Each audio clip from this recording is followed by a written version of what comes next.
Welcome back to Daily Flash. I'm Andrea Jackson along with Mitch English. Future college students will have new rules to go by when they apply for college loans. Here to talk more about it is Allie Kelly. She's the economy reporter for Business Insider. Allie, great to see you. Thank you so much for having me. Some critics say borrowing caps will shut out low-income students from becoming doctors or lawyers when it comes to these student loans. What's really happening here? Absolutely. So, one of the things that we have to look at is the Big Beautiful Bill, which is the bill that Trump signed into law in July that overhauled a lot of federal spending. And one of those things is the way the US education system works. And one of the big things there is a new cap on borrowing for medical and law school. And so, in large part, students are going to be looking at a $200,000 cap in lifetime borrowing allowed for medical and law school. And one of the challenges with that, especially for low income students that don't have family or outside resources, is that public and private medical schools tend to go over $200,000 for a full degree. And that leads us to the next question. I mean, the plan targets runaway tuition. It's hard to imagine that some of these colleges with billion-dollar endowments are not adjusting for this. Why are they not lowering their tuition fees? It's hard for me to understand how a college could cost $100,000 a semester. That makes no sense to me. Absolutely. This is a huge challenge. And of course, it varies a little bit for public versus private Sure. universities. But the Trump administration has kind of tried to address this, especially as national student debt delinquency has jumped in recent years. That bill that I spoke about, that is now law, kind of put these benchmarks in place so that colleges have to meet certain student outcomes to prove that their degrees are worth it, sort of. So that's one of the things that they need to do in order to keep receiving federal funding. Uh, Universities with large endowments will also be seeing a tax on that endowment. And then there's an expansion of the Pell Grant system.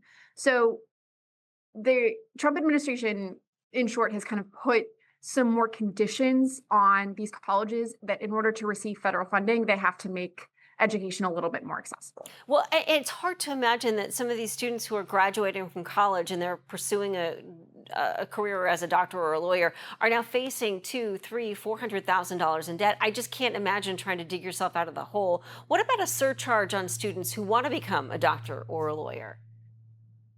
This is something that I think that we're going to have to wait and see. It's a huge deal for these really in demand professions that are highly skilled. I think that we're going to see absolutely, like we spoke about, these barriers for low income students and um, even middle income students with the exorbitant cost of a lot of higher education right now.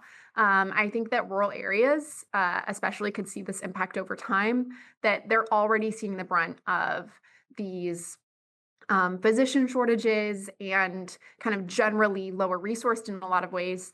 And then we're also seeing Medicaid changes from the Trump administration that reduces funding to, for example, hospitals in a lot of rural areas. What about, Allie, the putting the onus on some of these colleges to fund these student loans? And if their students aren't able to pay them back, then the college ends up having to pay that. But to me, that makes more sense than having the government be on the hook for two, $300,000, $400,000 degrees that may or may not result in any kind of career. I think it's absolutely a policy to consider and something that, um, of course, these universities have a lot of lawyers and are going to fight back on that. There's also challenges in the way that the government has more control over, say, a public university over a private one, and but it is something that I think a lot of educators, a lot of scholars, a lot of economists in this space are thinking about is like how do you solve and alleviate this challenge that is student debt? And it's only getting worse. And I think that in some ways the Trump administration has looked to kind of alleviate these challenges. And in a lot of ways, on the individual level, a lot of the Biden era forgiveness plans have been rolled back. Yeah, and prior to that, if I understand correctly, Obama made some changes to how student loans are funded and how they're received. Allie, great conversation. We could talk about this some more. This is wonderful info. For more on the new student rule loans, head to our website, dailyflashshow.com. We'll share this interview on our website.